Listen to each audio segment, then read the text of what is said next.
This is ORT.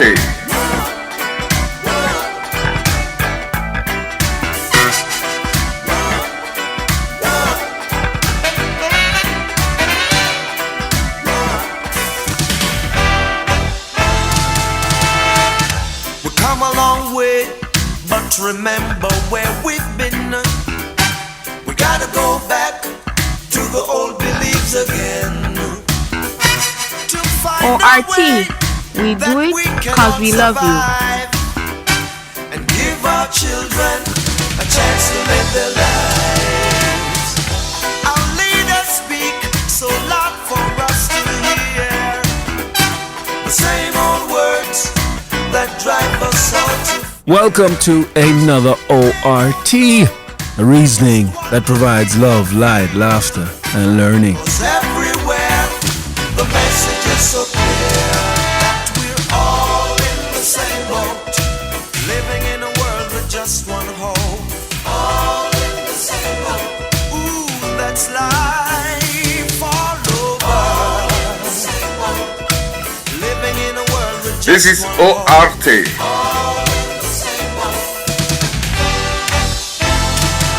Sending out manners and respect to Brother S, Kindred Spirit, and Ebony Harmony, who are not with us today. But we do have Teddy, our KKK member, who sits in the corner, happy to be in the background and not making a sound. As you can see, this video confirms what has been talked about on social media for a while, that reggae icon and veteran Freddie McGregor has suffered a stroke, from what I've been told. And we send him positive health vibrations, love to the family, as well as thank him for his years of service in the music business and the social order. Big up yourself, Freddie. Peace can't be too much in our valley.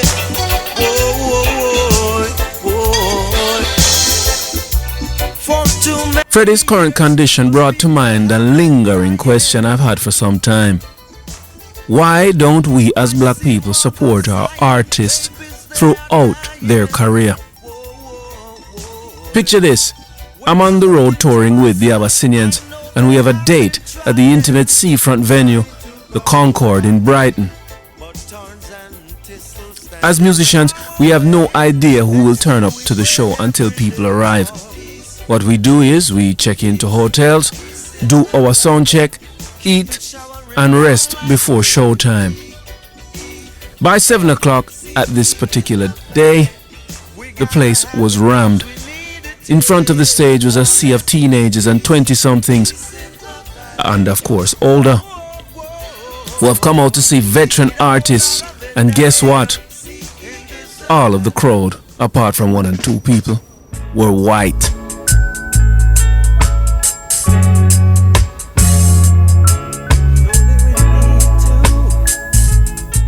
And this scenario happens time and time again around the United Kingdom and Europe.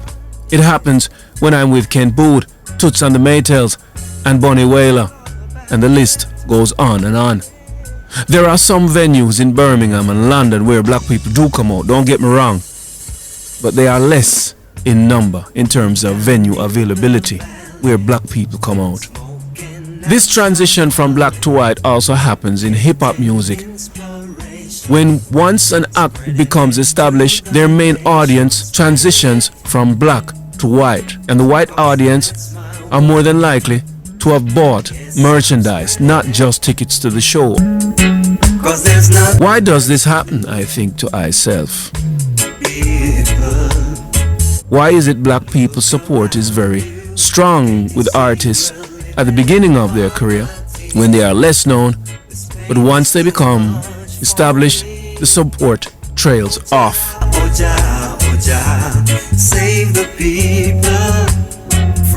Why must this be? Artists, especially those of a similar age and older to Freddie McGregor, have only one income source, generally speaking, and that is music.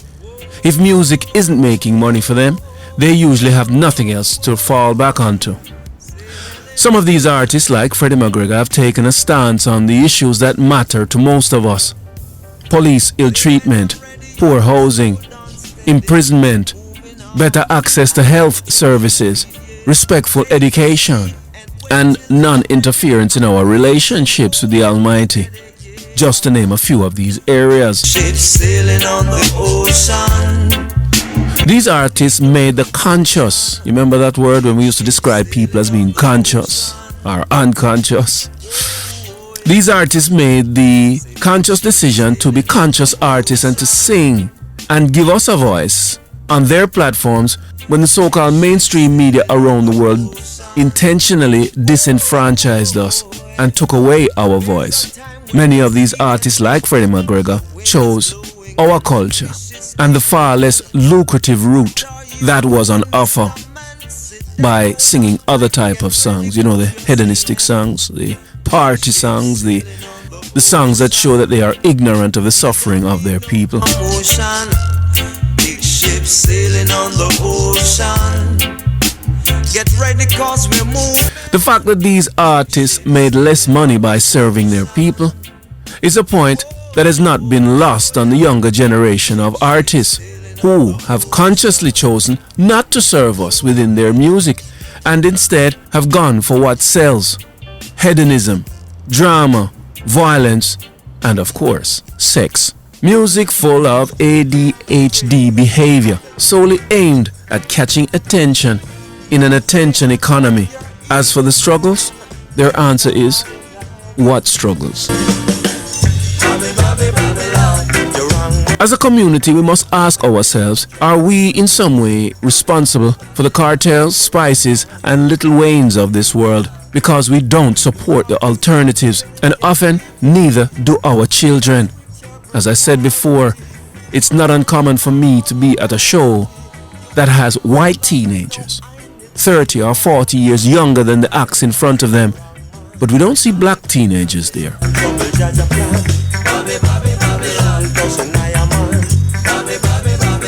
On the release of my album Solid Ground, I was doing the rounds of interviews, and I recall a very conscious sister saw me doing an outside interview with a radio host promoting the album. After I'd finished, she approached me with manners and curiosity. I told her of what I was doing, and guess what her response was? Don't forget my free copy. Clearly, she had forgotten the age-old proverb, encouragement sweeten labor. Another time at Brixton Academy with Beres Hammond this time, the place was packed and I wanted some air just before showtime. I went outside to be greeted by a whole group of people trying to get in from the back for free. A woman picked me out and asked me if I could get her in, as she was such and such's baby mother. How somebody leaves their house without a ticket or some form of guarantee that they can get into a show, I don't know. Free music, free entrance to shows with backstage access, free ganzes and t-shirts, and the list goes on. I've seen it 1,000 times. Entitlement that runs along the unspoken lines of, you're black and I'm black. Being black should mean I don't have to pay to support you as an artist. They or them, the white people, should pay. It's reparations.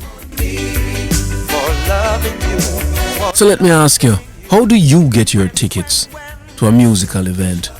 Answers in the comment section, please. Fortunately for I have met Freddie McGregor on a number of occasions on the road in Europe with Bob Andy and the I3s. I've met him in Jamaica.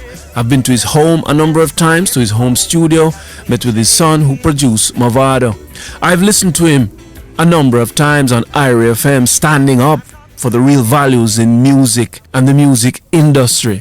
Freddie is one man I can tell you who has stood up when he needed to, in a ways that we wrongly assume that all artists should. He has remained loyal to the struggle. There is one phrase often quoted in music studio chatter in Jamaica more than any other. Psalms 87:7. As well as the singers, as the players of instruments shall be there. All my springs are in thee. Jamaican musicians in particular see themselves as having the duty to carry out the Almighty's works in their music. I know not as tantalizing as some song filled with sexual lyrics or violence, and not as lucrative, may I add. Freddie McGregor and others have met this responsibility head on, despite the cost.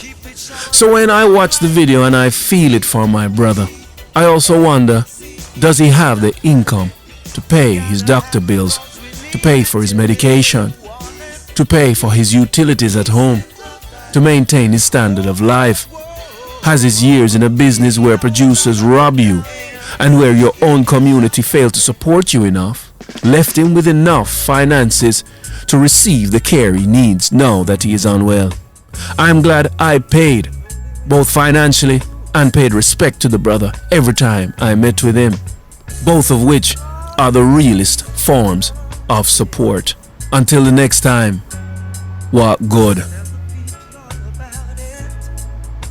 I don't know about other groups who have music that stands for a cause or stands for a particular moral value, and whether the producers of those types of music for those groups are respected or not. I know in the black community there's always a question about influence as opposed to creativity, that artists should be free to create what they want as opposed to focus on positive influence on their community. I just want to put forward 3 pieces of evidence which for I demonstrate that music does have influence.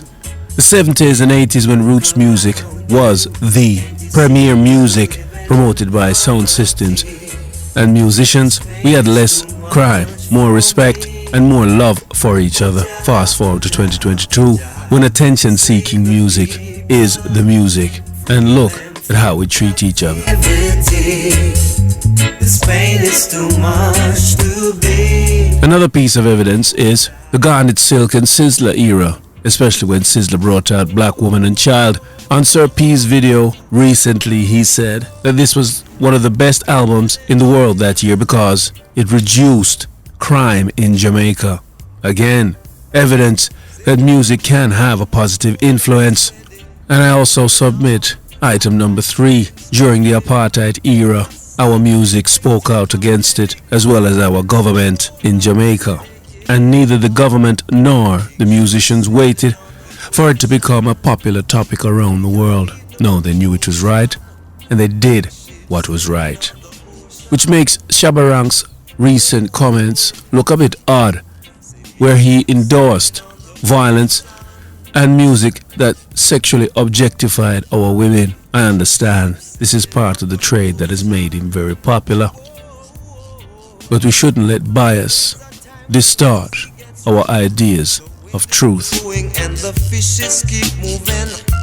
What are you doing, Mr. Man? Where did you learn about Marcus Garvey? More than likely through Burning Spear's music.